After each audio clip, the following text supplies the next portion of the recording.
தாயிடமே.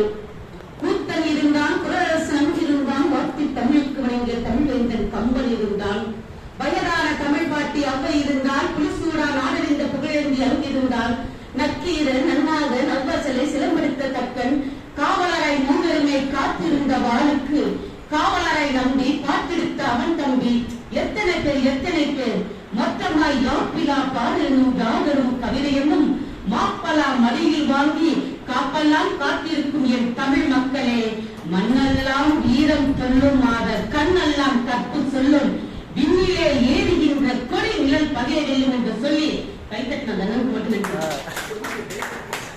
நடுவர் அவர்களே, நீங்கள் பார்ப்பதற்கு பொன்வண்டாய், பழகுவதற்கு கற்கண்டாய், எங்கள் அணிக்கு பூச்சண்டாய் அமர்ந்திருக்கும் நடுவர் அவர்களை வணங்கிய பட்டிமன்ற மரபுப்படி ஒரு நடுவரை வணங்கணும். அதுதானே முறை. கண்டிப்பா என்னது ஆபத்து அணி பேச வந்திருக்காங்க. நான் உண்மையிலே சொல்றேன், நீ ஒரு திருமந்திரம் திருமூலம் படிச்ச ஒரு நல்லாசிரியர் விருது வாங்கின நீ குழந்தைகள் சுதந்திரம் கொடுக்கிற ஆபத்துன்னு பேச வந்திருக்கு பத்தியா? உன்னையெல்லாம் ஓஎல்எக்ஸ்ல போட்டாலும் ஒரு தான் பார்த்துருக்கேன். என்ன பேச்சு? ஒரு நாள் பொம்பளை வேஷம் போட்டாலும் இப்படிங்களா? என்ன நான் கேட்கறது? சுதந்திரமா குழந்தை வளர்க்கறதுல என்ன தப்பு நடக்குது? குழந்தைங்க பாராட்டுங்க, குழந்தைங்க நல்லா பாராட்டுங்க, உண்மையிலே சந்தோஷங்க. அந்த குழந்தைகளுக்கு சுதந்திரம் கொடுக்க போய் தானே உங்க முன்னாடி என்ன பேசுறாங்க. என் பையன் ஒண்ணுமே இல்லைங்க. என் பையன் சமத்து தான் படிக்கிறான். மிஸ் போன் பண்றாங்க, அவங்க பையன் லவ் ப்ரொபோஸ் பண்ணிட்டாங்க தம்பி சொன்னாங்க. நான் என்ன பண்ணேன், கூப்பிட்டேன், தம்பி என்னால நடந்துச்சுன்னு. என் பையன் சொன்னான், ஏமா என் ஃப்ரெண்டு சொன்னாமா அதனால நானும் சொன்னோம்மான்னு. நம்ம என்ன பண்ண முடியும்? அதுக்கு நான் அழைக்க முடியுமா? கூப்பிட்டேன், தம்பி இது வாழ்க்கை தம்பி, இதையும் தாண்டி வாழ்க்கை இருக்கு, நீ வாழ்ந்து காட்டணும்.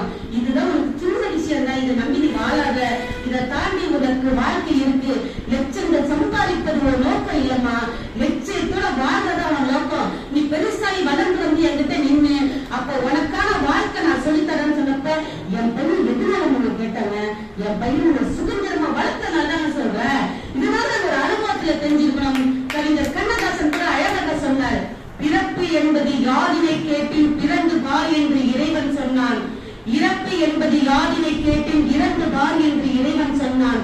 மனையார் சுகமே யாதனை கேட்டேன் மணந்து பார் என்று இறைவன் சொன்னான். பிள்ளைகள் சுகமே யாதனை கேட்டேன் பெற்று பார் என்று இறைவன் சொன்னான். எல்லாமே அனுபவித்துதான் தெரிந்து கொள்ள வேண்டும் என்றால் ஆண்டவனை நீ இழத்தேன். சற்று அறிவி அந்த அனுபவமே நான் தான் என்றார்.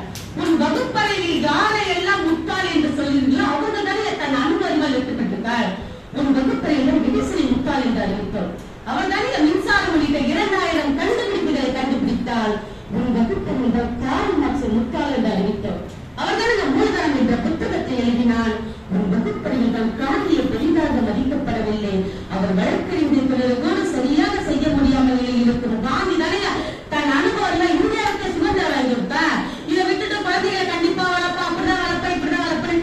என்ன போன நிலை என்னத்துக்கு பேசுறாங்க?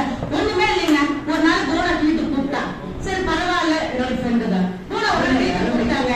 நான் என்ன சொல்ல, சரி பரவாயில்ல நம்ம ஃப்ரெண்டு தான் கூப்பிடுறாங்கன்னு சொல்லிட்டு போனீங்க. நான் போன நேரம் நல்லா பிரியாணி குண்டா நிறைய பிரியாணி வச்சிருந்தாங்க சார். நானும் பரவாயில்லன்னு சாப்பிடலாம ஒரு வாய் எடுத்து வச்சுங்க. வாசல்ல கண்ட நாய் என்னையே குடுகுடுன்னு பார்த்து எனக்கா ஒரே பயம். அரைகில கறிக்கு ஆசைப்பட்டு ஒரு கிலோ கறியை வளர்க்க கூடாதுல்ல, எனக்கு ஒரு பயங்க. நான் சொன்ன போன அந்த நாய்க்கு கொஞ்சம் சோத்தை வச்சுட்டு எனக்கு வயிறு பரவாயில்ல, நாய் வழி நினைச்சாலும் பரவாயில்ல, நான் சாப்பிட்டுக்கிறேன்னு சொன்னேன். அதுக்கு போனா சொன்ன இல்லடி நீ சாப்பிடுனா. எனக்கு பயம் வந்துருச்சு. நான் சொன்ன இல்ல அந்த நாய்க்கு சோத்தை வச்சதான் நான் சாப்பிடுவேன்னு சொன்னேன்.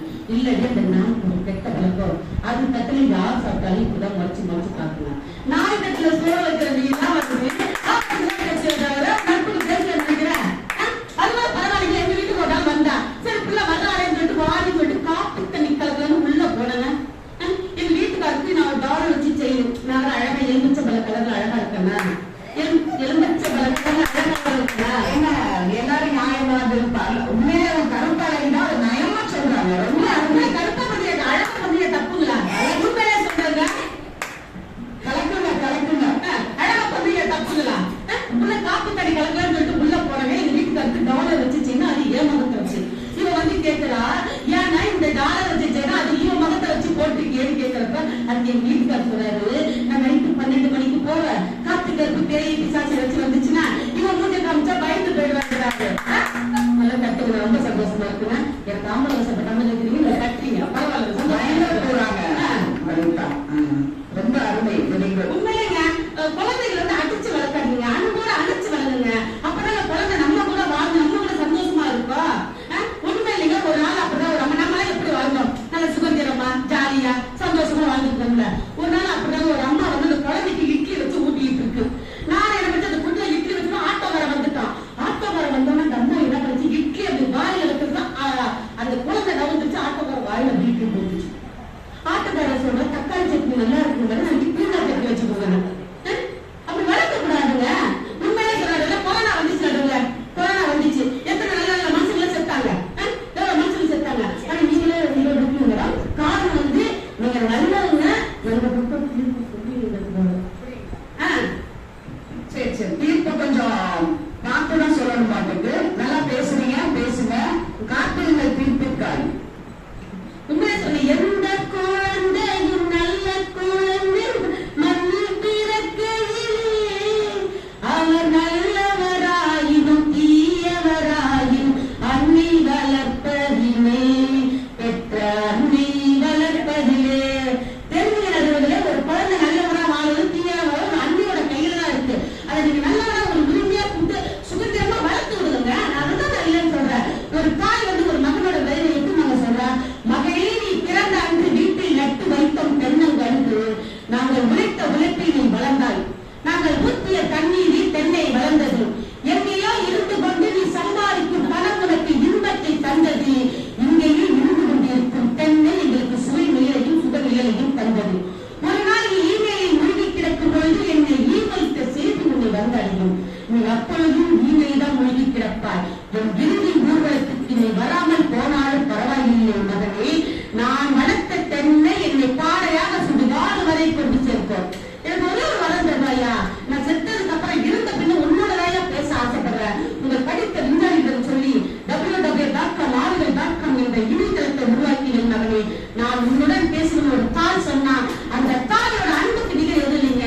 அந்த குழந்தைய சுதந்திரத்தோடு வளர்த்து பாருங்க, நீங்க என்ன சொல்றீங்களோ அதை கேட்கும். சுதந்திரத்தை தாண்டி பொத்தி பொத்தி ஒரு குழந்தையை நீங்க வளர்த்து பாருங்க, உங்க எல்லையை தாண்டும்.